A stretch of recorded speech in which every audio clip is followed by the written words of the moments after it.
ভিডিওতে আমি আপনাকে দেখাবো কিভাবে সম্পূর্ণ বিনামূল্যে GPT-5 ব্যবহার করবেন। কোনো সাবস্ক্রিপশন ফি লাগবে না এবং আপনি একটি ব্যক্তিগত অ্যাকাউন্ট পাবেন। GPT-5 সম্পূর্ণ ফ্রিতে ব্যবহার করার জন্য আপনি প্রথমত মাইক্রোসফট কোপাইলট লিখে সার্চ করবেন। এরপর প্রথমে যে ওয়েবসাইটটা দেখতে পাচ্ছেন এটা অন করে ফেলবেন। আপনি হয়তো জেনে অবাক হবেন, মাইক্রোসফট অফিশিয়ালি GPT-5 ব্যবহার করার সুযোগ দিচ্ছে। বিগত 7 তারিখে মাইক্রোসফটের সিইও সত্য নাডেলা তার একটা টুইটের মাধ্যমে এই বিষয়টা কনফার্ম করেছিলেন। আর এখন আমরা মাইক্রোসফট কোপাইলটের মাধ্যমে GPT-5 সম্পূর্ণ ফ্রিতে ব্যবহার করতে পারবো। এর জন্য আমাকে সর্বপ্রথম এখানে সাইন ইন করে ফেলতে হবে। আমার যে গুগল অ্যাকাউন্ট আছে সেটা ব্যবহার করে আমি এখানে সাইন ইন করে ফেলছি। এই তো আমাদের অ্যাকাউন্টটুকু ক্রিয়েট করা হয়ে গেছে। আপনার অ্যাকাউন্ট একবার ক্রিয়েট করা হয়ে গেলে আপনি এখান থেকে খুব সহজে GPT-5 ব্যবহার করতে পারবেন। কি ভাবছেন কিভাবে করবেন? এই যে এখানে একটা অপশন দেখতে পাচ্ছেন কুইক রেসপন্স, এটাতে ক্লিক করবেন।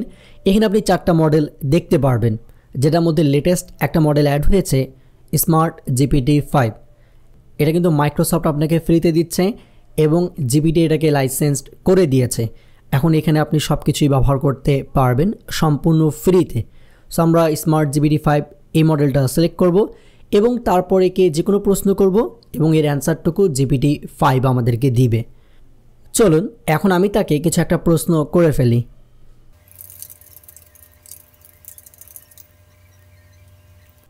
এখানে আমি তাকে বললাম যে তুমি ChatGPT যে মডেলগুলো আছে সেগুলো ডিটেইল আমাকে দাও।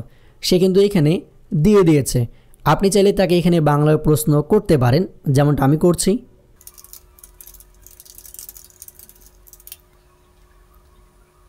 আমি তাকে বাংলায় প্রশ্ন করলাম, রাতে দেরি করে ঘুমালে কী কী সমস্যা হয়। সে আমাকে সবগুলো বিষয় এখানে ইন ডিটেলে বলে দিয়েছে। আর এটা অবশ্যই GPT-5 মডেল ব্যবহার করে কিন্তু সে আমাকে রিপ্লাইগুলো দিচ্ছে। এখানে যদি আপনার একটা কনভারসেশন হয়ে যায় এবং আপনি যাচ্ছেন যে নতুন একটা ট্যাব নিয়ে আবার আমি কাজ করব বা নতুন কিছু প্রশ্ন করব বা অন্য কিছু করব, সেক্ষেত্রে আপনি এখানে স্লাইডারে ক্লিক করবেন। তারপর এখান থেকে একটা অপশন দেখতে পাচ্ছেন তীর চিহ্নটাতে ক্লিক করবেন এবং ক্রিয়েট আ নিউ কনভারসেশন এই অপশনে ক্লিক করে ফেলবেন। তাহলে কিন্তু আপনার জন্য নতুন একটা কনভারসেশন শুরু হয়ে যাবে। তবে এখানে যে কোনো প্রশ্ন করার আগে আপনি অবশ্যই মডেলটা GPT-5 সিলেক্ট করে ফেলবেন, তাহলে সে আপনাকে GPT-5 ব্যবহার করে সবগুলো রিপ্লাই দিবে। এখানে আপনি চাইলে GPT মডেল ব্যবহার করে ইমেজ পর্যন্ত জেনারেট করতে পারবেন। সো আমরা ক্রিয়েট অ্যান ইমেজ অপশনে ক্লিক করব। এরপর এখানে কিছু আমাকে উদাহরণ দিয়েছে, আমি এটার মধ্যেই চেষ্টা করছি যে তৈরি করব। সো আমি এটা ক্লিক করে ফেললাম এবং এটা একটু সময় নেবে। তারপর আমার যে প্রম্পটুকু আছে সেই অনুযায়ী আমাকে একটা ইমেজ তৈরি করে দিবে। আমাদের কাঙ্ক্ষিত ইমেজটা এখান থেকে তৈরি করা হয়ে গেছে এবং চাইলে এটাকে আমরা যে কোনো কাজে ব্যবহার করতে পারবো এবং আপনি আপনার প্রম্পট লেখার মাধ্যমে আরও ভিন্ন ধরনের ইমেজ জেনারেট করতে পারবেন। এখান থেকে আপনি চাইলে আপনার যে কোনো ফাইল কিংবা ডাটা আপলোড করে সেটাকে সামারাইজ করতে পারবেন কিংবা সেই বিষয়ে ইনফরমেশান নিতে পারবেন।